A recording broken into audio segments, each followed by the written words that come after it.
नमस्कार, good morning. मैं Ashok Shri Aurobindo society के प्रतिनिधि के रूप में आप सभी का, जो भी हमारे साथ शिक्षक, शिक्षाविद और अन्य भाई बहन जो भी हमारे साथ जुड़े हैं, उन सबका हार्दिक स्वागत करना चाहता हूं, हार्दिक अभिनंदन करना चाहता हूं।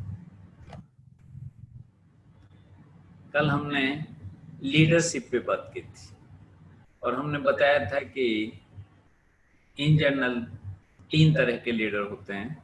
एक आध्यात्मिक लीडर होते हैं जो बहुत सारे ऋषि मुनि, बहुत सारे स्वामी, बहुत सारे पैगंबर पूरे विश्व में पैदा हुए, जिन्होंने एक आध्यात्मिक दिशा दी है, मनुष्य मानवता के करीब लेकर आए हैं या मानवीय मूल्यों के करीब लेकर आने का उन्होंने प्रयास किया है। हमने बताया था कि दूसरे नेता वो हैं जो सेना नायक हैं, जिनके कहने पे कोई भी सैनिक अपनी जान कुर्बान कर देता है, लेकिन हमने बताया था कि उनके कहने पे ऐसा नहीं करता, बल्कि उनके आदेश पे वैसा करता। आध्यात्मिक कोई भी नेता न आदेश देता है और ना ही आशा रखता है, बल्कि उसने जो कुछ अपने जीवन में पाया है उसे बांटने का प्रयास करता है। जो कुछ उसे मिला है उसे बांट देता है बस। लेकिन एक सामाजिक लीडर होते हैं जो लक्ष्य तय करते हैं, उनका लक्ष्य तय होता है उन्हें, और सबसे ज्यादा जो कठिन भूमिका है वो सामाजिक नेता की है। सोशल लीडर्स जो होते हैं, जो सामाजिक परिवर्तन या सामाजिक सत्ता में परिवर्तन करने का प्रयास करते हैं, ये जिन लोगों ने ऐसा करने का प्रयास किया है वो सफल हुए हैं, उन्हें सामाजिक नेता कहा जा सकता है। ये कल हमने थोड़ा सा विस्तृत रूप से आपसे चर्चा की थी। आज हम बात करेंगे कि जो सामाजिक नेता की हमने बात की, जो सोशल लीडर्स की हमने बात की, उसमें सबसे अगर कोई सनातन लीडर है, अगर कोई सार्वभौम लीडर है, अगर कोई प्रभावी लीडर है, तो वो शिक्षक है। ऐसा मेरा मानना है, ऐसा श्री अरविंदो सोसाइटी का मानना है। तो आज हम बात करेंगे कि शिक्षक कैसे लीडर है। अब हम थोड़ा सा हल्का सा एक कंपैरिजन करके आपको बताते हैं लीडर क्या करता है। कोई भी लीडर अपने साथियों को ढूंढता है, खोज करता है ऐसे लोगों की जो उसकी विचारधारा से मेल खाते हैं, जो उसके लक्ष्य से सहमत हो जाएं, ऐसे लोगों को खोजता है। जो साहस के साथ लक्ष्य प्राप्त करने में उसके कंधे से कंधा मिला के खड़े हो जाएं, ऐसे लोगों को ढूंढता है। यानी कि वो खोजता है ऐसे लोगों को जो विचारधारा में मेल हो, जिनके जो साहस में आपके साथ खड़े हो सकते हों और जो लक्ष्य पे सहमत हो जाएं कि हाँ, मैं ये लक्ष्य प्राप्त करना चाहिए। जैसे उदाहरण के तौर पे बहुत सारे क्रांतिकारी भारतवर्ष में भी हुए। चंद्रशेखर आजाद उनमें से हो सकते हैं, भगत सिंह हो सकते हैं, सुभाष चंद्र बोस हो सकते हैं, गांधी भी उनमें से एक हैं। लेकिन गांधी की विचारधारा अलग थी और सुभाष चंद्र बोस की विचारधारा अलग थी, तो भगत सिंह की विचारधारा बिल्कुल अलग थी। लेकिन सबके साथ लोग खड़े थे ना, सबके साथ साथी खड़े थे। उन्होंने उन साथियों को खोज लिया था जो उनकी विचारधारा से मेल खाते थे। जो लक्ष्य प्राप्ति तो एक थी, देश को आजाद कराना था, लेकिन उस लक्ष्य को पाने का जो रास्ता था, जो पथ था, वो डिफरेंट था, वो अलग अलग था। तो उस पथ पे चलने के लिए जो लोग चाहिए, जो उस पथ से भी सहमत हों। लक्ष्य बेशक एक था, लेकिन उस पथ से जो सहमत हों, विचारधारा से सहमत हों, ऐसे लोगों को कोई भी नेता ढूंढता है, कोई सामाजिक नेता ढूंढता है। और फिर उनमें अगर कहीं विचारधारा अपरिपूर्ण है, अपरिपक्व है, तो वो जो लीडर है, सामाजिक लीडर, वो अपनी विचारधारा से उसे अंकुरित करता है, उसकी विचारधारा को अंकुरित करता है। विचारधारा तो है लेकिन इतनी मैच्योर नहीं है, उसका अंकुरण नहीं हुआ है, वो फूट के बाहर निकलने को तैयार नहीं है। विचारधारा तो है कि मैं भगत सिंह की तरह देश आजाद करने के लिए तैयार हूं, लेकिन कैसे तैयार हूं और किस हद तक जाने के लिए तैयार हूं, वो लीडर करता है। वो लीडर उसमें अंकुरण करता है। तो पहले खोजता है अपनी विचारधारा के लोग, और फिर उनकी विचारधारा में अपनी विचारधारा से अंकुरण करता है, और फिर उन्हें परिपक्व बनाता है। जो भी उसका लक्ष्य है, उसके रास्ते में जितनी बाधाएं आएंगी, उन सारी बाधाओं को दूर करने का साहस पैदा करता है। उन्हें बताता है कि वह पथ क्या, पथिक सफलता क्या, जिस पथ पर बिखरे सूल न हो, नाविक के धैर्य कुशलता क्या, यदि धाराएं प्रतिकूल न हो। तो उन्हें सिखाता है कि भाई इस रास्ते पे जब हम चलेंगे तो बहुत सारे कांटे भी आएंगे, उन कांटों से संघर्ष करना है। और उन्हें सिखाता है कि अगर सफल नाविक बनना है तो विचार जो विपरीत धाराएं, उनमें भी अपनी नाव को खेलना है। वो सब परिपक्वता पैदा करता है। तो तीन चीजें करता है, पहले खोजता है, फिर उसमें अपनी विचारधारा का अंकुरण करता है, और फिर उसे परिपक्व बनाता है उन बाधाओं से लड़ने के लिए। उन डिफिकल्टीज जो आएंगी, जो पथ में बहुत सारी जो बाधाएं आएंगी, उन्हें पार करने के तरीके बताता है, उन्हें सिखाता है, उन्हें मानसिक रूप से तैयार करता है। ये तीन काम कोई भी लीडर मुख्य रूप से करता है। क्या शिक्षक ये तीनों काम नहीं करता? शिक्षक भी ये तीनों काम करता है, और बहुत बेहतर तरीके से करता है। पहले तो वो शिक्षक खोजता है पुरातन धर्म से, पुरातन जमाने से अगर हम देखें तो शिक्षक को ये पूरी छूट थी कि वो किन बच्चों को शिक्षा देना चाहता है, उसका चयन स्वयं करता था।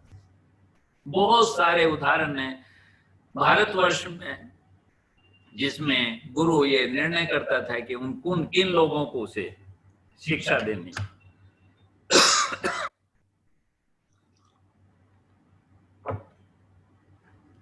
और जब उनका चयन कर लेता था तो फिर विचारधारा का अंकुरण करता है। शिक्षक भी उनमें अंकुरण करता है। हाँ, ये बात जरूर है कि नेता को थोड़ा सा मुश्किल है अंकुरण करना, क्योंकि वो एक मैच्योर एज में आते हैं, उनके पास वो बच्चे नहीं आते। लेकिन शिक्षक का काम यह थोड़ा सा आसान है, क्योंकि वो अंकुरण करने में उसे ज्यादा दिक्कत नहीं है। बिल्कुल साफ सुथरा बीज मिला है, उस पर किसी तरह का कोई लेप नहीं चढ़ा हुआ है, उसे लेप को हटाने की आवश्यकता नहीं है, वो सीधा उसे बीज मिला है, इसलिए अंकुरण करना उसके लिए थोड़ा सा आसान है। और फिर अपनी शिक्षा के द्वारा, अपने विचारों के द्वारा उसे परिपक्व भी करता है। तो जो नेता करता है वही शिक्षक करता है। अब हम कुछ उदाहरण ऐसे देना चाहते हैं, आपके मन में ये बात आ रही होगी कि शिक्षक नेता कैसे हो सकता है। लेकिन मैं कहता हूं कि अगर गांधी ने 10 ऐसे लोग पैदा कर दिए जो अपने क्षेत्रों में जाके इस बात को समझाने में लोगों को समर्थ हो गए कि भारत अगर स्वतंत्र कराना चाहते हो, अगर भारत को स्वतंत्र कराना चाहते हो तो हमें अहिंसक रूप से अंग्रेजों से लड़ना पड़ेगा, और किसी भी कीमत पे हिंसा नहीं करनी है, उनका विरोध किस तरह से करना है। तो गांधी भी एक शिक्षक हुए या नहीं हुए? अर्थात जो नेता पैदा कर रहा है वो शिक्षक भी नेता है या नहीं है? आप अगर मेरी इस बात से सहमत हैं तो मैं निश्चित रूप से कह सकता हूं कि शिक्षक ही एक सनातन नेता है, शिक्षक ही एक सार्वभौम नेता है, शिक्षक ही नेता पैदा करता है। और कैसे कैसे नेता पैदा करता है, मैं कुछ उदाहरण आपको देना चाहता हूँ। मैं पुरातन समय से अगर लूं तो चाणक्य जैसा व्यक्ति हुआ जिसने चंद्रगुप्त जैसा नेता पैदा किया। चाणक्य दुनिया का एक ऐसा गुरु है, एक ऐसा शिक्षक है जिसने एक ऐसा नेता पैदा किया जो आज तक पूरे विश्व में इतना बड़ा नेता कोई पैदा नहीं कर पाया। भारतवर्ष सैकड़ों राज्यों में बिखरा हुआ राष्ट्र था, सैकड़ों छोटे छोटे भूखंडों के राजा बने हुए थे। उन्होंने चंद्रगुप्त को केवल नेता ही नहीं बनाया, एक ऐसा सर्वमान्य नेता बनाया जिसने सारे राजाओं ने उसे स्वीकारा कि हाँ, हम तुम्हारे अंडर में काम करने के लिए तैयार हैं। ऐसा भारतवर्ष जो चंद्रगुप्त के समय में था, ऐसा भारतवर्ष आज भी नहीं है और भविष्य में उसकी कामना भी नहीं की जा सकती। बहुत सारे जो छोटे छोटे देश हैं हमारे चारों तरफ, वो सब भारतवर्ष में सम्मिलित थे। और ये चंद्रगुप्त को ऐसा साहसी नेता बनाने का कार्य केवल चाणक्य ने किया, क्योंकि चाणक्य स्वयं एक लीडर था, इसलिए वो ऐसा लीडर पैदा कर पाए। चाणक्य एक बुद्धिमान लीडर थे। और एक छोटी सी घटना मैं सुनाना चाहता हूं कि जो शिक्षक है वो उसमें ग्रहणशीलता कितनी जबरदस्त होनी चाहिए। वो ग्रहणशीलता चाणक्य में थी, इसीलिए वो ग्रहणशीलता चंद्रगुप्त में वो पैदा कर पाए। एक बार चंद्रगुप्त और चाणक्य ने अपनी छोटी सी सेना के साथ मगध पर अटैक कर दिया। मगध एक बहुत मजबूत राज्य था। वहां के जो राजा थे धनानंद, उन्होंने चंद्रगुप्त को हरा दिया और चंद्रगुप्त और चाणक्य को भागना पड़ा। जब भागना पड़ा तो रास्ते में उन्हें भूख लगी, तो उन्होंने देखा एक झोपड़ी है, शायद यहाँ कुछ भोजन मिल जाए। तो वो वहां पहुंच गए और वहां एक वृद्धा थी और वृद्धा से कहा कि माई, हम भूखे हैं, थोड़ा भोजन मिल सकता है? तो माई ने कहा, जैसी हमारी भारतीय संस्कृति थी कि अगर द्वार पे कोई भी भूखा आ जाए तो वो बिना कुछ ग्रहण किए नहीं जा सकता है। ये भारतीय संस्कृति थी हमारी। कोई कितना भी गरीब है, कोई कितना भी अमीर। तो बुढ़िया ने कहा, बैठिए आप, मैं आपको भोजन का प्रबंध करती हूँ। तो उन्होंने कहा, हम बहुत जल्दी में हैं। बोले, हाँ मैं जानती हूँ। उसने खटाक से खिचड़ी बना दी और खिचड़ी दोनों को परोस दी। और वो बहुत जल्दी में थे, इसलिए चंद्रगुप्त ने जो उसे परोसी गई थी थाली में खिचड़ी या किसी पत्ते पे खिचड़ी, उसे बीच से खाना शुरू कर दिया। और जैसे बीच से खाया, चंद्रगुप्त का हाथ जल गया। और जैसे ही हाथ जला तो बुढ़िया ने कहा कि यही तो गलती चाणक्य और चंद्रगुप्त कर रहे हैं। जो आपने गलती की वही तो वो कर रहे हैं। तो चाणक्य एकदम सतर्क हो गए और उन्होंने कहा, क्या कहा आपने, मुझे समझाइए जरा। उसने कहा कि देखो, ये जो नवयुवक है ना आपके साथ, इसने खिचड़ी बीच से ही खानी शुरू कर दी। और बीच में तो गर्म ही रहती है खिचड़ी। अगर खिचड़ी खाने का तरीका है तो वो होता है कि हम धीरे धीरे चारों तरफ से जो ठंडी होती रहती है उसे खा लें, और फिर धीरे धीरे खाते खाते हम बीच में पहुंच जाएं।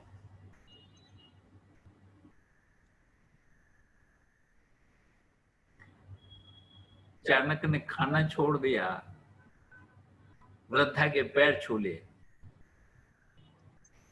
बोले, अम्मा, आपने तो मेरी समस्या हल कर दी, मुझे राह दिखा दिया आपने।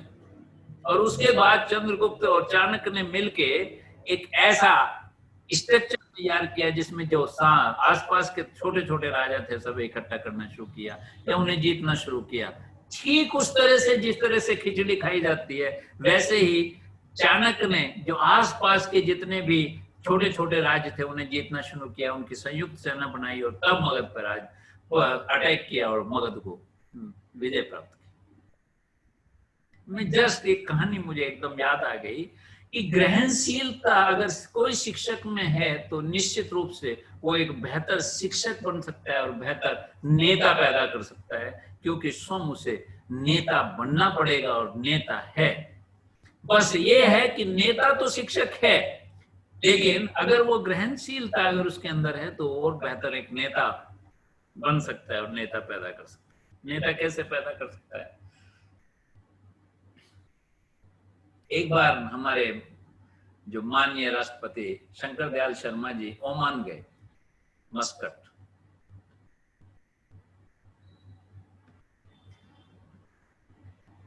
और वहां के जो शासक थे, वहां के जो किंग थे, जो वहां के राजा थे,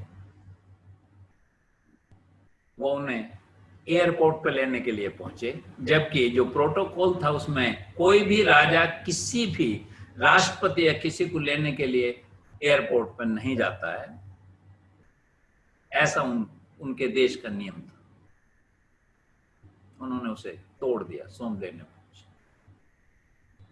और जब सोम लेने पहुंचे तो उन्होंने इस बात का इंतजार नहीं किया कि शंकर दयाल जी सीढ़ियां उतर के नीचे आए, बल्कि स्वयं सीढ़ियां चढ़ के एयरक्राफ्ट में पहुंचे, एयरप्लेन में पहुंचे,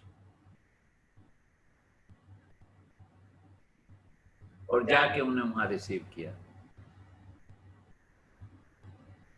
और जब उन्हें सीढ़ियों के साथ उन्हें साथ लेके नीचे आए तो उन्होंने जो गाड़ी नियुक्त थी शंकर दयाल जी को वहां से अपने जो राजभवन था, जो उनका गेस्ट हाउस था, वहां तक ले जाने के लिए उस ड्राइवर को इशारा किया कि आप ड्राइविंग सीट छोड़ दें।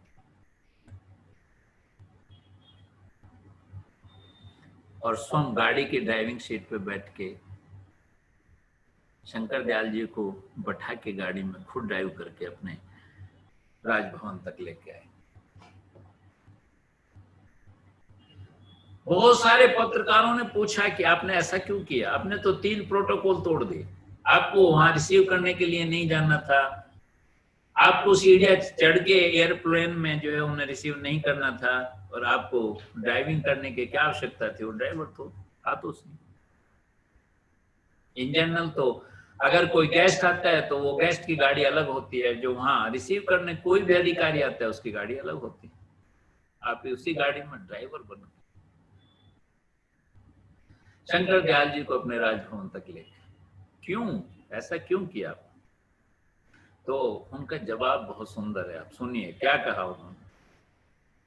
उन्होंने कहा कि मैं भारत के राष्ट्रपति श्री शंकर दयाल शर्मा जी को लेने नहीं गया था, बल्कि मैं अपने गुरु शंकर दयाल शर्मा जी को लेने गया था। मैंने भारतवर्ष में शिक्षा पाई है,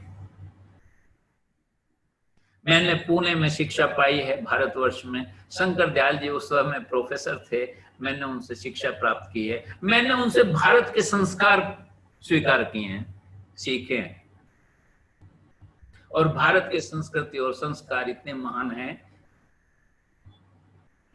जो मैंने आत्मसात किए, उसका बहुत छोटा सा अंश में प्रकट कर पाया हूं, या स्वीकार कर पाया हूं, या प्रदर्शित कर पाया हूं। नेता थे ओमान के, किंग थे, राजा थे, एक छोटे से देश को का प्रतिनिधित्व करते थे। किसने पैदा किया? गुरु जी ने, शंकर दयाल शर्मा जी ने पैदा किया। ये भाव उन्होंने पैदा किया। और जो वर्तमान हमारे राष्ट्रपति हैं श्री कोविंद जी, उनकी भी एक घटना है। उनकी घटना यह है कि वो कानपुर में जब अपने शिक्षकों को सम्मानित करने के लिए गए अपने गृह जिले में, और शिक्षकों को सम्मानित किया, तो एक शिक्षक ऐसे थे जो सीढ़ियां चढ़ के ऊपर नहीं आ सकते थे। जब उन्हें बताया गया कि एक शिक्षक, प्यारेलाल जी नाम से एक शिक्षक हैं जो सीढ़ियां ऊपर चढ़ के नहीं आ सकते, उनका स्वास्थ्य बहुत खराब है, तो कोविंद जी स्वयं सीढ़ियां उतर के नीचे आए और उन्होंने प्यारेलाल जी के पैर छू के उन्हें सम्मानित किया। कोविंद जी भी राष्ट्रपति हैं, कोविंद जी भी भारत के नेताओं में आते हैं, नेता हैं, सर्वोच्च नेता हैं। राष्ट्रपति तो सर्वोच्च पद है हमारे यहाँ। सम्मानित पद, ये किसने पैदा किया? ये पैदा किया प्यारेलाल जी जैसे शिक्षक ने। शायद प्राइमरी के शिक्षक थे प्यारेलाल जी, जिन्हें गोविंद जी ने पढ़ाया होगा। मैं ओमान के राजा से जो सीढ़ियां चढ़ के अपने गुरु का सम्मान करने गया, एक सीढ़ियां उतर के राष्ट्रपति अपने शिक्षक का सम्मान कर, उन्होंने एक ऐसा नेता पैदा किया जो सीढ़ियां चढ़ के उन्हें सम्मानित करने गया, उन्हें लेने के लिए गया। और प्यारेलाल जी ने एक ऐसा नेता पैदा किया जिसने सीढ़ियां उतर के उनको सम्मानित किया। ये भाव जो है वो शिक्षक ने पैदा किया, ये नेता, ये सब शिक्षक ने पैदा किया। और शिक्षक, मैंने एक बार एक सेशन लिया था अनकंडीशनल लव, मैंने उसमें बताया था कि शिक्षक अपने शिष्य से कुछ भी तो नहीं चाहता। पूरी दुनिया में एक ही नाता है, एक ही रिश्ता है शिक्षक, जो अपने शिष्य से कुछ भी नहीं चाहता। अन्यथा दुनिया के तमाम नाते, चाहे वो माँ का रिश्ता हो या बाप का रिश्ता हो, भाई का हो या बहन का हो या कोई अन्य रिश्ता हो, सब कुछ ना कुछ अपेक्षा रखते हैं। अंश मात्र इतनी तो अपेक्षा रखता है माँ बाप भी कि मेरा दाह संस्कार, मेरा दफन मेरे बच्चे कर दें ताकि मुझे स्वर्ग और जन्नत मिल जाए। इस तरह का भाव तो निश्चित रूप से हो, लेकिन शिक्षक कोई भी अपेक्षा नहीं रखता। इसलिए वो अनकंडीशनल लव का संबंध है शिक्षक का और शिष्य का। उसका एक बहुत सुंदर उदाहरण मैं आपको देना चाहता हूँ। मैं उन लीडर्स की बात कर रहा हूं जो बहुत महान लीडर हुए और वो गुरुजी ने पैदा किए, शिक्षक ने पैदा किए। आपने स्वामी दयानंद सरस्वती का नाम सुना होगा, जिन्होंने भारत में फैले अंधविश्वास और रूढ़िवादिताओं और पाखंडों के खिलाफ पूरा युद्ध किया। एक संस्था का निर्माण किया जिसका नाम था आर्य समाज। उत्तरी भारत में उनका बहुत असर देखा जाता है। एक बार हरिद्वार में कोई मेला भरा तो उन्होंने पाखंड विरोधी एक अपना शिविर ही खोल दिया। उसमें चैलेंज किया सारे पुजारियों को, वो मेरे से आके बहस कर सकते हैं, मैं उनसे बहस करने के लिए तैयार हूं, लेकिन पाखंड के नाम पे भारत को पीछे नहीं धकेला जा सकता। इतना साहसी व्यक्ति किसने पैदा किया? इतना साहसी व्यक्ति भी गुरु ने पैदा किया, और उनके गुरु का नाम था बिरजानंद। मैं उनकी कहानी इसलिए सुनाना चाहता हूं कि उसमें एक बहुत महत्वपूर्ण और भावपूर्ण बात है जो आप तक मैं पहुंचाना चाहता हूं। जब दयानंद जी, या उनका नाम मूलचंद था शुरू में, उनकी जब शिक्षा पूरी हो गई और उन्हें ये इजाजत मिली कि अब आप समाज में सेवा के लिए जा सकते हैं या जो आप करना चाहें वो कर सकते हैं, आपकी शिक्षा पूरी हो गई, तो उन्होंने अंतिम समय में बिरजानंद जी के पैर छू के पूछा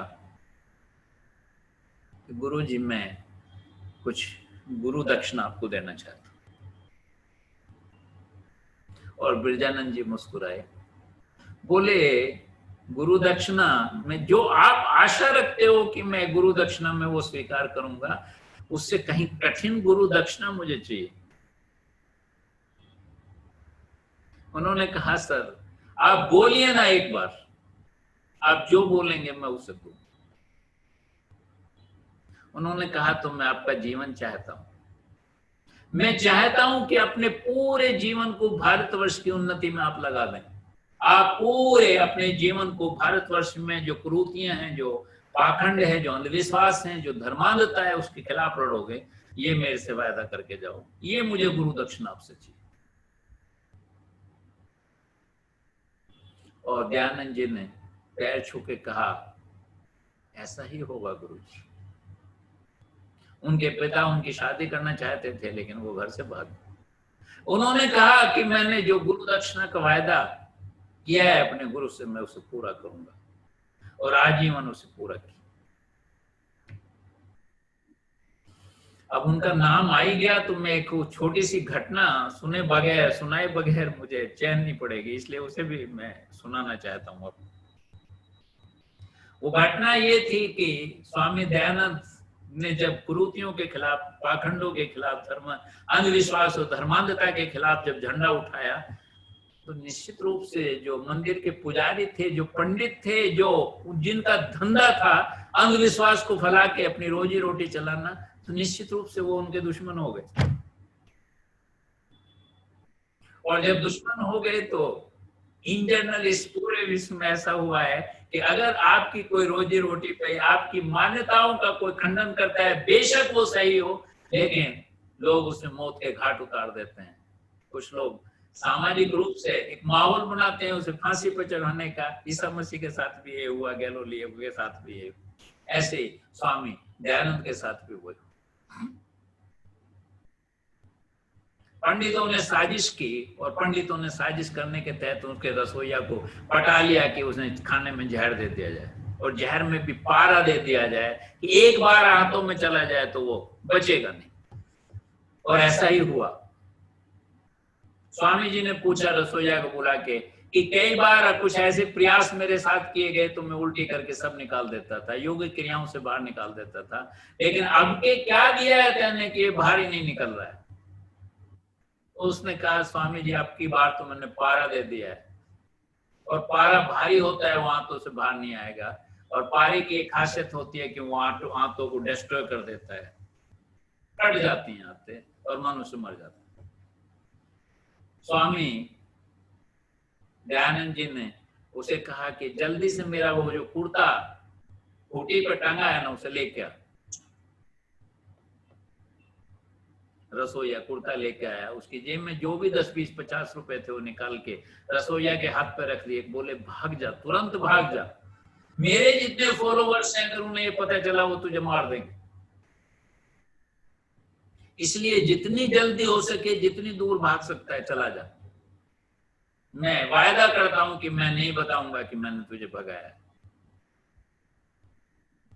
ऐसे थे स्वामी दयानंद कि जिस व्यक्ति ने उन्हें जहर दिया, जिस व्यक्ति जो उनकी जान ले रहा था, उसके प्रति भी करुणा का भाव। ये किसने पैदा किया? ये ब्रजानंद जी ने पैदा किया, गुरु ने पैदा किया। मैंने बहुत सारे उदाहरण चाणक्य से लेके और बहुत सारे उदाहरण आपको दिए, सैकड़ों उदाहरण से मैं सैकड़ों गुरुओं के उदाहरण दे सकता हूं जिन्होंने आध्यात्मिक नेता भी पैदा किए। जैसे स्वामी विवेकानंद जी के गुरु थे परमहंस रामकृष्ण परमहंस। एक ऐसे व्यक्ति थे जिन्होंने एक नास्तिक बच्चे को एक आध्यात्मिक बच्चे के रूप में स्थापित नहीं किया, बल्कि एक ऐसा नेता पैदा किया जिसने पूरे विश्व को ये संदेश दिया कि भारतीय संस्कृति सद्भाव और समानता में विश्वास रखती है, भाई और बहनों के रूप में पूरे विश्व को स्वीकार करती है। वो नेता पैदा करने वाले भी रामकृष्ण परमहंस थे, गुरु थे। मैं ये सिद्ध करना चाहता हूँ, ये सारे जितनी भी घटनाएं हैं, वो जितने भी उदाहरण हैं, उनसे सबसे ये सिद्ध करना चाहता हूँ कि अगर कोई लीडर नहीं है तो वो लीडर पैदा नहीं कर सकता है। इसलिए शिक्षक ही सार्वभौम लीडर है दुनिया का, सामाजिक लीडर है जो पूरे समाज को परिवर्तन कर सकता है, पूरे समाज को बदल सकता है। वो ऐसे लीडर पैदा कर सकता है जो पूरे समाज को बदल सकते हैं। अर्थात जितने भी लीडर हैं, जितना भी क्षमता है, लीडरशिप की क्षमता जिसमें हुई, सब गुरु ने पैदा की है। ये शिक्षकों, आप उन्हीं में से एक हैं। आप ऐसे लीडर पैदा कर सकते हो जो इस समाज का में परिवर्तन की लहर लाके इस समाज को बेहतर बना सकते हैं। अब मैंने ये तो सिद्ध कर दिया कि आप लीडर पैदा करने वाले हो, लेकिन मैं थोड़ा सा ये जरूर बताना चाहूंगा कि आप लीडर कैसे बनो। आप जो लीडर पैदा कर सकते हो तभी हो सकते हो जब आप संपूर्ण लीडर बनो, और संपूर्ण लीडर बनने के लिए आपको थोड़ा सा चेंज करना पड़ेगा। सबसे पहली बात यह है कि चाणक्य की तरह आपको परिवर्तन स्वीकार करना पड़ेगा। अर्थात समाज में जो भी परिवर्तन आ रहे हैं, जैसे हमने एक अपने विषय में चाइल्ड सेंट्रिक एजुकेशन की बात की थी और बताया था कि बहुत सारे फैक्टर्स ऐसे हैं। पहले गुरु केंद्रित शिक्षा थी, लेकिन अब चाइल्ड सेंट्रिक शिक्षा हो गई है, या स्वीकार करनी पड़ेगी। समाज में आप चाइल्ड सेंट्रिक सोसाइटी स्वीकार कर रहे हैं, आपका बच्चा जो चाहता है वो करता है, वो आपको स्वीकार करना पड़ता है। फिर शिक्षक स्कूल में आके चाइल्ड सेंट्रिक एजुकेशन स्वीकार क्यों नहीं करता? अर्थात उसे ये परिवर्तन स्वीकार करना पड़ेगा। अगर शिक्षक परिवर्तनशील है तभी वो एक बेहतर लीडर बन सकता है और तभी बेहतर लीडर पैदा कर सकता है।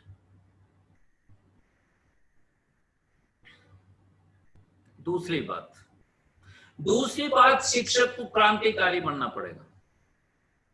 अर्थात परिवर्तन केवल वो ही स्वीकार नहीं करना है जो उसे दिख रहा है, लेकिन परिवर्तन का जो उद्देश्य है वो भी उसे समझना पड़ेगा कि मेरे परिवर्तन का उद्देश्य क्या है। मेरे परिवर्तन का उद्देश्य है कि मैं एक बेहतर समाज का निर्णय कर पाऊं। मैं बहुत कष्ट के साथ ये बात कहना चाहता हूं, वो कष्ट के साथ ये बात कहना चाहता हूं कि एक लंबे युग से, शायद पिछले हजारों वर्षों से शिक्षक को तमाम उन समाज के सत्ताधारियों ने उपयोग करने की कोशिश की, उसका यूज करने की कोशिश की। उससे अगली पीढ़ी में वो सब कुछ पहुंचवाने का प्रयास किया है जो वो चाहते थे। वो सही था नहीं था वो अलग मसला है, लेकिन उन्होंने शिक्षक को इस काम के लिए उपयुक्त माना और शिक्षक ने भी उसमें सहयोग दिया है। शिक्षक अगर एक पीढ़ी से दूसरी पीढ़ी तक कोई घटना, उनके परिणाम और कुछ भी संदेश पहुंचाना चाहता है तो वो विश्लेषण करता बनना पड़ेगा, उसे जानना पड़ेगा कि ये सही है या गलत है, और अगर गलत है तो विरोध में एक क्रांतिकारी की तरह उसे शिक्षक को खड़ा होना पड़ेगा। उसे बताना पड़ेगा उन लोगों को जो एक पीढ़ी से दूसरी पीढ़ी में पहुंचाने का माध्यम शिक्षक को बनाना चाहते हैं, उन्हें ये बताना पड़ेगा कि मैं माध्यम बनने के लिए तो तैयार हूं, लेकिन मैं माध्यम उसी का बनूंगा जो सही है, जो गड़बड़ है उसे नहीं जाने दूंगा अगली पीढ़ी में। वो क्रांतिकारिता शिक्षक में आनी चाहिए, तभी वो नेता बन सकता है। क्योंकि नेता का मूल रूप यह है कि उसे क्रांतिकारी होना चाहिए। उसे अपना लक्ष्य, अपना उद्देश्य तय करने के लिए बहुत सार्थकता की आवश्यकता है, बहुत तर्क साध्य भावनाओं की आवश्यकता है। तमाम उन जिज्ञासाओं को जो उठती हैं उन्हें शांत करने का प्रबल मन उसका होना चाहिए, तभी वो सही और पवित्र उद्देश्य तय कर सकता है। और उसके लिए शिक्षक को क्रांतिकारी होना पड़ेगा। और जब क्रांतिकारी बनेगा तो निश्चित रूप से वो अपने आप साहसी बन जाएगा, और जब साहसी बन जाएगा तो निर्णय सही कर पाएगा, और नहीं निर्णय सही कर पाएगा तो निश्चित रूप से वो लीडर बन गया। फिर शिक्षक तो नहीं रहा, लीडर बन गया, और लीडर बन गया तो बेहतर लीडर पैदा कर पाएगा। वो ऐसे लोगों को पैदा कर पाएगा जो मैंने बहुत सारे उदाहरण दिए जिन्होंने पूरे समाज को बदल दिया।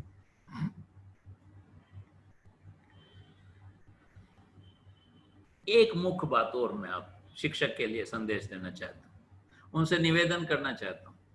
मैं एक बात पहले भी कह चुका हूं, मैं दोबारा रिपीट करना चाहता हूं कि मैं भी एक शिक्षक का पुत्र हूं।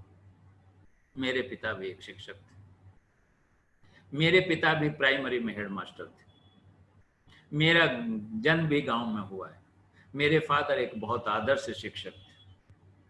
अंतिम समय में जब मैंने उनसे पूछा कि इस संसार से उऋण होने का, इस संसार के ऋण से उऋण होने का क्या तरीका है, तो उन्होंने एक ही सेंटेंस में सारा कुछ कह दिया था कि अगर वास्तव में चाहते हो कि इस संसार के ऋण से उऋण होना चाहते हो तो शिक्षा में कुछ ना कुछ बेहतर करके जाओ। इसलिए 40 साल मुझे इंतजार करनी पड़ी एक शिक्षक बनने की। इतना पवित्र पेशा है, इतना उच्च पेशा है ये, इससे महान पेशा नहीं है। तो शिक्षक को आपको तो बहुत जल्दी मिल गया, मुझे तो बहुत इंतजार करनी पड़ी। इसलिए अगर कोई भी शिक्षा के द्वारा किसी भी मनुष्य को आप पैदा करना चाहते हैं, कोई लीडर पैदा करना चाहते हैं, कुछ भी पैदा करना चाहते हैं, कोई सैनिक पैदा करना चाहते हैं, कोई साइंटिस्ट पैदा करना चाहते हैं, कोई वैज्ञानिक पैदा करना चाहते हैं, वो सब कुछ बेकार है अगर उसमें मानवीय मूल्य नहीं। और मानवीय मूल्यों में जो मेरा अध्ययन है, जो मेरा अनुभव है, वो मैं एक बात बस कहना चाहता हूं कि अगर मनुष्य में, गुरुजनों, आपने कृतज्ञता का भाव पैदा कर दिया, किसी तरह भी कृतज्ञता का भाव पैदा कर दिया, तो सारे दूसरे मानवीय मूल्य स्वयं पैदा हो जाते हैं। कृतज्ञता का भाव इस प्रकृति, इस समष्टि के प्रति, अपने माँ बाप के प्रति, उन मजदूरों के प्रति जिन्होंने हमें जूता पहना है, जिन्होंने हमारे कपड़े सिले हैं, जिन्होंने हमारे कपड़े बुने हैं, इस प्रकृति के प्रति जो हमें खाने के लिए अनाज देती है, हमें फल देती है, हमें वायु देती है, ऑक्सीजन देती है, सबके प्रति अगर कृतज्ञता का भाव पैदा कर दें तो निश्चित रूप से आप चाहे कोई भी साइंटिस्ट बनाए, चाहे वो नेता बनाए या कुछ भी बनाए, वो एक ऐसा होगा जो मानवता के प्रति उसके मन में संवेदना होगी। एक ऐसे लीडर की कल्पना हम करते हैं और आपसे उम्मीद रखते हैं कि आप उन संवेदनाओं को उसके अंदर डालते हुए एक बेहतर लीडर समाज को दे सकते हैं, और वो तभी दे सकते हैं जब आप बेहतर लीडर बने। और मेरा ये मानना है कि शिक्षक से ज्यादा बेहतर लीडर इस दुनिया में कोई नहीं है। अतः लास्ट में मैं यही कहना चाहूंगा कि गुरुजनों, आपसे बेहतर कोई भी व्यक्ति इस दुनिया में नहीं है। आप सबसे बेहतर व्यक्ति हैं और आप बेहतर लीडर पैदा कर सकते हैं जो देश की दिशा बदल सकते हैं।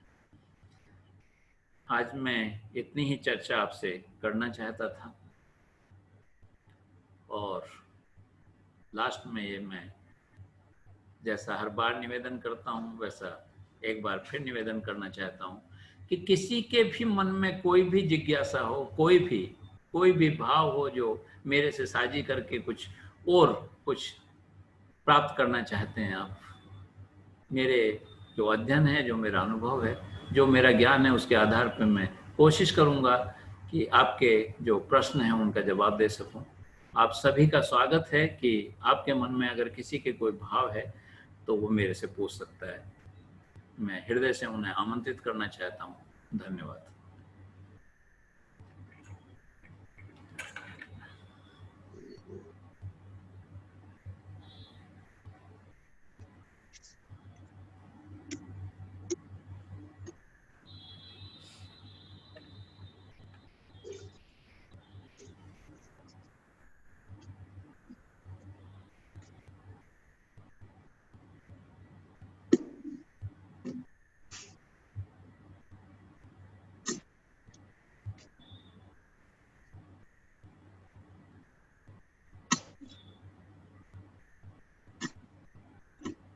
Hello sir.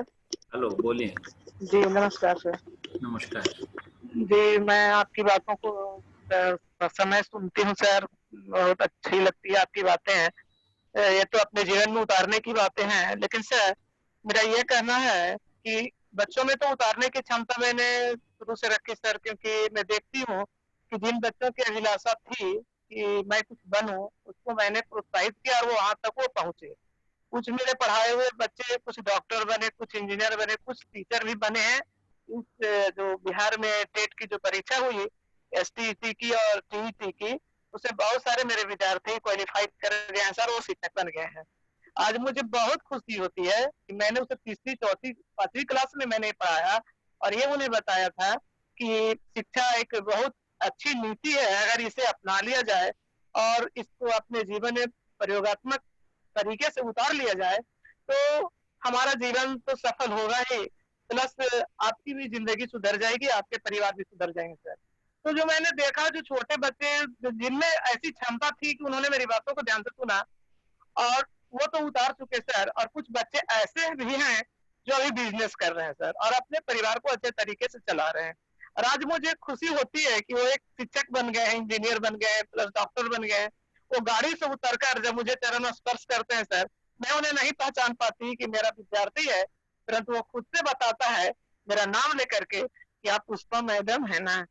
और इस तरीके से सर उसमें बहुत खुशी मिलती है अपने आत्मा में, मतलब इतनी खुशी कि शायद अपने बच्चे जो मेरे हैं अभी तो पढ़ाई कर रहे हैं, उनके साथ जितनी खुशी मिलती है सर, उससे कहीं अधिक अपने विद्यार्थियों से मुझे खुशी मिलती है। तो आपकी बातों से तो ये सर मैं सहमत हूँ कि अपने विद्यार्थियों में अपनी छवि देखनी चाहिए और अपनी छवि को उतार देनी चाहिए, क्योंकि जीवन तो मरणशील है सर, कभी तो मैं खत्म हो ही जाऊंगी, लेकिन मुझमें जो खूबियां हैं वो मैं चाहती हूँ कि अपने बच्चों में वो संस्कार दूं, और जहां तक हो सके मेरे से बेहतर बने, मेरे से अच्छा बने।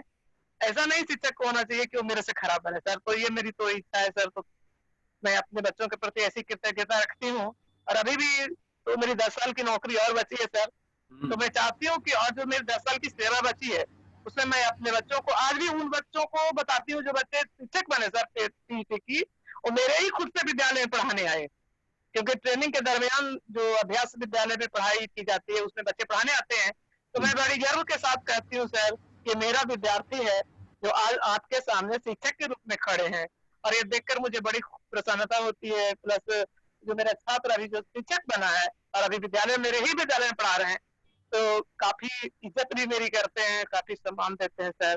तो मेरी ये कोशिश रहेगी, आपके मानना, आपका जो कहना है ये बहुत अच्छा तरीका है कि गुरु ही सब कुछ विद्यार्थी को बना सकता है, एक योग नागरिक बनाने की सोचती हूँ सर।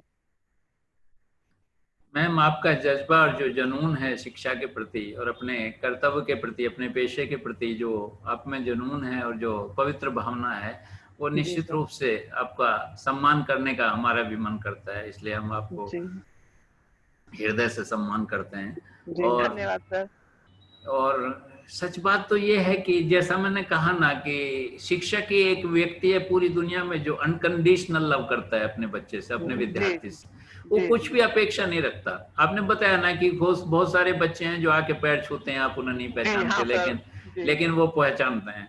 मैं जी अपने जीवन की एक छोटी सी घटना आपको सुनाना चाहता हूँ। जी सर। मैं जिस स्कूल में पढ़ता था उसमें करीब 3000 बच्चे थे, इंटर कॉलेज था।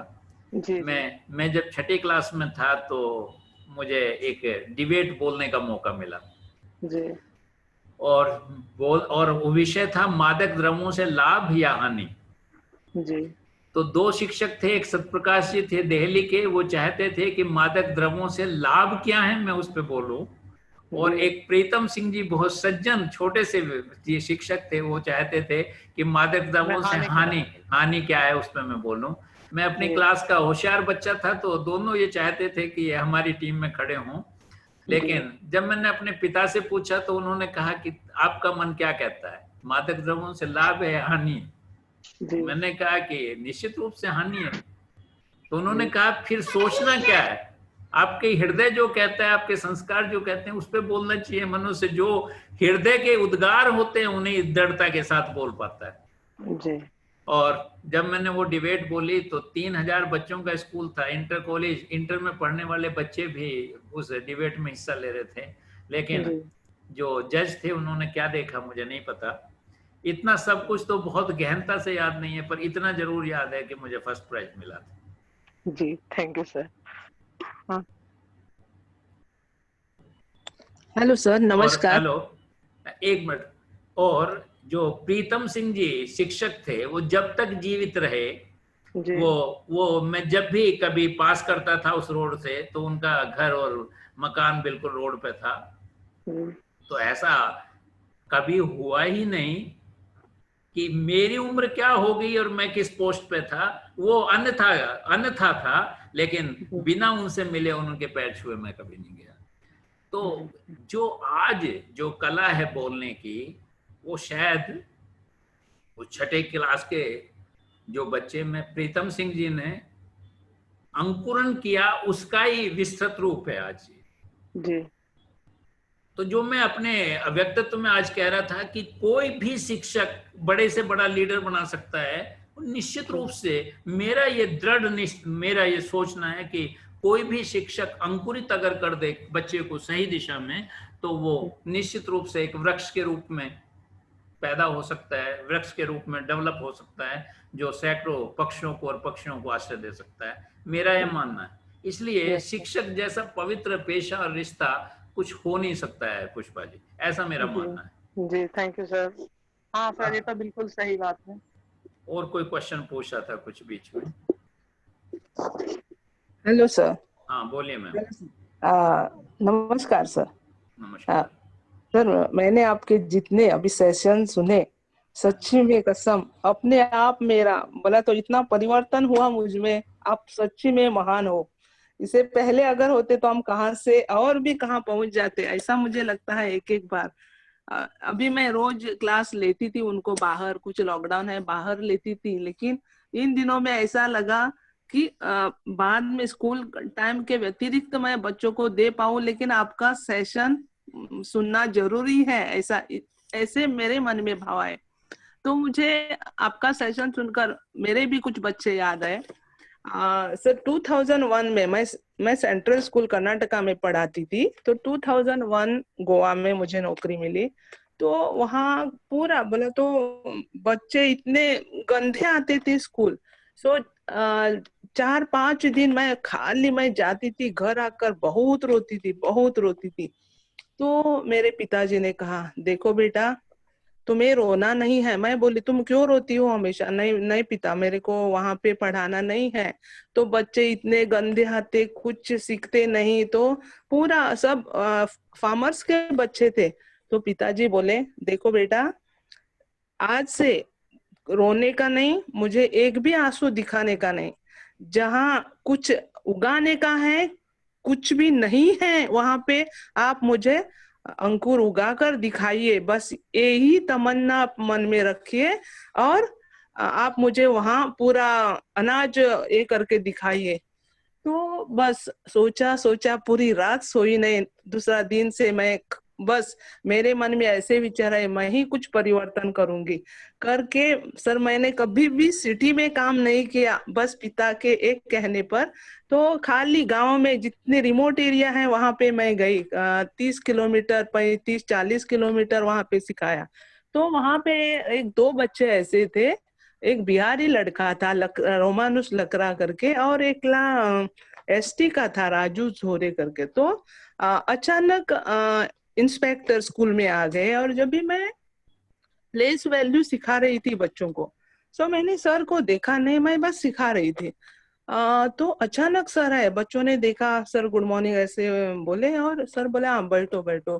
तो सर ने अचानक उनको इतने सवाल पूछे। सर क्या बोले उनको, हाँ, तो वो सिखाते वक्त तुम बोलो इसका वैल्यू ऐसा है, समझो 520, 500 प्लेस, तो इसका वैल्यू 500 नहीं है, वो गलत है, आप सिद्ध करके दिखाइए। वो साहब को क्या बोले, सर आप झूठे हो, ये सच नहीं है। देखो हमारे टीचर ये इस तरीके से सिखाया है ना, यही सच है। मुझे इतना बुरा लगा। वो बोले साहब को, साहब सर आप झूठे हो, नहीं है आपकी बोला तो जो आपने जिस तरीके से सिखाया वो तो पद्धति नहीं है। मुझे बहुत बुरा लगा। बोला तो सर को इंसल्ट ऐसा किया, मेरे मन में भाव आए। तो अंतिम तक सर ने 15 मिनट निकाले, हम मेरे बॉस ने। तो बोले नहीं, दूसरा बच्चा बोला, सर अभी आपने जो ये मेथड सिखाई वो भी रॉन्ग है। सो ऐसी सर ने क्या किया, उनको जज करना। अंतिम में मुझे बोले, देखो प्रफुल्ला, आप महान हो। आज तक मैंने जितने स्कूल में जाकर इंस्पेक्शन किया, मैं भी मैथमेटिक्स टीचर हूँ, लेकिन ऐसे बोला तो दृढ़ निश्चय भाव, दृढ़ भाव, तो यही बच्चों में आपने जो किया है ना, वो मुझे इसी से मैं सच्ची में महान हूँ बोले, आप जैसे शिक्षकों को देखकर। सो वही बच्चा सर, बाद में वही रोमा लकड़ा करके जो बच्चा था, आगे मुझे बोला, ये तेरे बेटे कुछ आगे महान ऐसा बनकर, तेरी इतना बोले तो कुछ तो तेरी भी तमन्ना वो पूरी करेंगे। वो बच्चा सर ग्रेजुएट पढ़ने से आफ्टर 12th मुझे बोला, उसके माँ बाप बहुत गरीब थे, मुझे बोले टीचर मुझे बाहर जाना, कुछ तो कमाना है, ऐसा बोले। हाँ बेटा बोले, मैं तो उसको होटल मैनेजमेंट में डाल दिया, और खुद ही मैं ही खर्चा करती थी सर वो बहुत बच्चों पे। मेरे एक दो दत्तक भी बच्चे हैं, सो एक बिटिया और एक बेटा, तो ऐसा हो गया। तो उसको मैंने बस कोर्स पूरा किया, तो बाहर जाने के लिए स्टार होटल की सर्टिफिकेट मंगवाई। वो बोले मेरे पास तो सर्टिफिकेट नहीं है। सितंबर का पहला फर्स्ट वीक था, तो मेरे को आकर बोला, टीचर चल मैं बाहर नहीं जाऊंगा, अभी मुझे ग्रेजुएशन करना है, आप मुझे एडमिशन दे दो। बस उसी दिन मैं सोचती अभी सितंबर पहला वीक है, क्या करूं, इसको कहाँ एडमिशन दे दूं। लेकिन कुछ बोला तो कुछ ऐसे नेताओं को ऐसा करके मैंने उसको एडमिशन दिया। और हमेशा जब भी 5 सितंबर था उनके कॉलेज में सबका सत्कार हो जाता था, टीचर्स का। ये बच्चा मुझे फोन करता था, आता था, पाँव छूता था, कुछ बुके बुके लेके आता था, बोलता था टीचर मैं आज यहाँ बैठा हूँ, मुझे लगता मैं ये मेरे स्टेज पे मेरी माँ को कब लाकर खड़ा करूंगा, वही ऐसा कहता था सर। और एक दिन ऐसा हुआ, उसके माँ बाप दोनों चले गए थे, मैं ही देख रही थी उसको। तो बोले तो उनका अंतिम ये था, फाइनल ईयर उसका। और ये बच्चा सबसे लास्ट जो गया था, वो बच्चा स्कूल का टॉप मोस्ट बच्चा खेल में, और ओवरऑल उसको फेम अवार्ड दिया गया। लेकिन उसको कुछ बोला नहीं। रात को 9 बजे उसके टीचर ने फोन किया, बेटा तेरे माँ को लेके आ। वो बच्चा मेरे स्कूल में सुबह आया, टीचर देखो अभी आपको आना है। कहाँ बेटा? नहीं, आपको टीचर ने बुलाया है।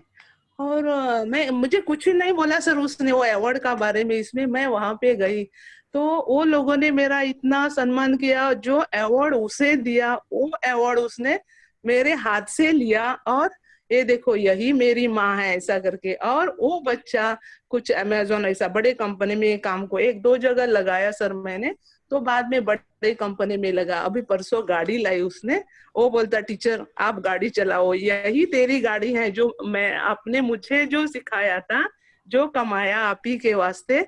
और सच्ची में मैंने एक पूरा बोला तो एक 5 ऐसा बोला तो 50 ऐसा 500 सेंटीमीटर ऐसा मीटर ऐसा मैंने सो वो गाड़ी ले ली। अब बोली बेटा चलो आप ही ले लो।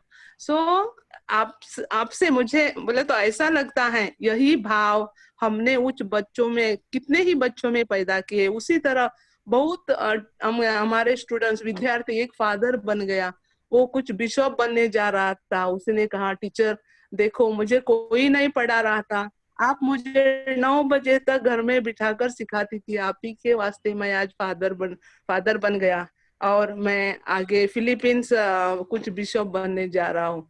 तो यही हम, अगर आप जैसे बताते हमने अच्छे कर्म किए, कर्म का फल हमें हमेशा मिलता है। और मैं हमेशा सर सोशल इसमें ज्यादा से ज्यादा काम करती हूँ। प्रफुल्ला जी, तो आज सर कृष्ण की माँ को यशोदा के नाम से ही सारी दुनिया जानती है। हाँ सर। देवकी के नाम से कम लोग जानते हैं, वह यशोदा के नाम से ज्यादा जानते हैं।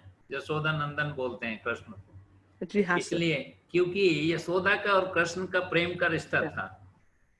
तो शिक्षक जो शिक्षिका हैं वो सच बताऊं तो उनका यशोदा का और कृष्ण का रिश्ता है अपने स्टूडेंट से और अपने से। मेरी एक महिला मित्र हैं, जी तो हाँ। हाँ वो सर। वो गवर्नमेंट प्राइमरी में शिक्षक हैं। तो वो हर साल 5 उन गरीब बच्चों को गोद लेती हैं जो वास्तव में फीस नहीं जमा कर सकते हैं, तो उनके कपड़े, उनकी किताब, उनकी फीस वो स्वयं भरती हैं। हाँ, एक बार उनके साथ, मैं मिसिज के साथ था, वो भी मेरे हाँ, साथ थी, तो किसी शॉप में जाने का मौका मिला, तो वहां अंदर से एक बच्चा निकल के आया और उन्होंने पैर छुए। तो उन्होंने बोले कि बेटा मैंने पहचाना नहीं आपको। तो हाँ, उन्होंने कहा मैं आपका वो दत्तक पुत्र हूँ जिसकी आपने फीस भरी थी उस साल में।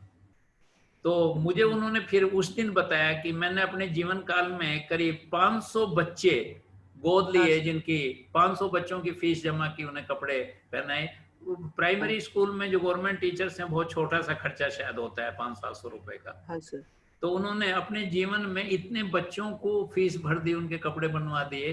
तो यकीन मानिए कि उनके बच्चे आज जहां खड़े हैं वो बहुत ऊंचाइयों पे खड़े हैं। मेरा ये जी मानना है कि जो शिक्षक अपने विद्यार्थियों को स्नेह करते हैं, जो उन्हें हाँ योग बनाने की भावना रखते हैं, उनके बच्चे निश्चित रूप से अपने आप ही बहुत योग और सम्मानित हो जाते हैं। जी हाँ इसलिए शिक्षक का जो भाव है वो तो एक माँ का भी भाव है, एक शिक्षिका का भी भाव है, गुरु का भी भाव है।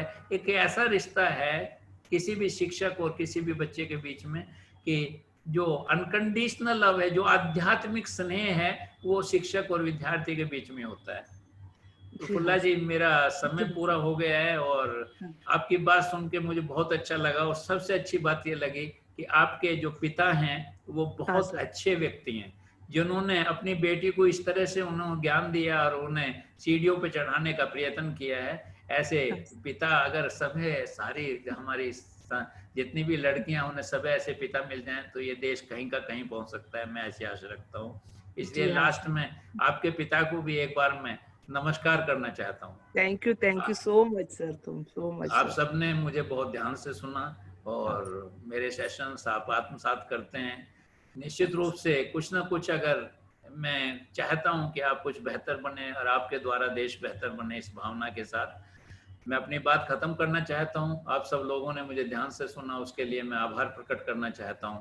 बहुत बहुत आभार। बहुत शुक्रिया सर, शुक्रिया।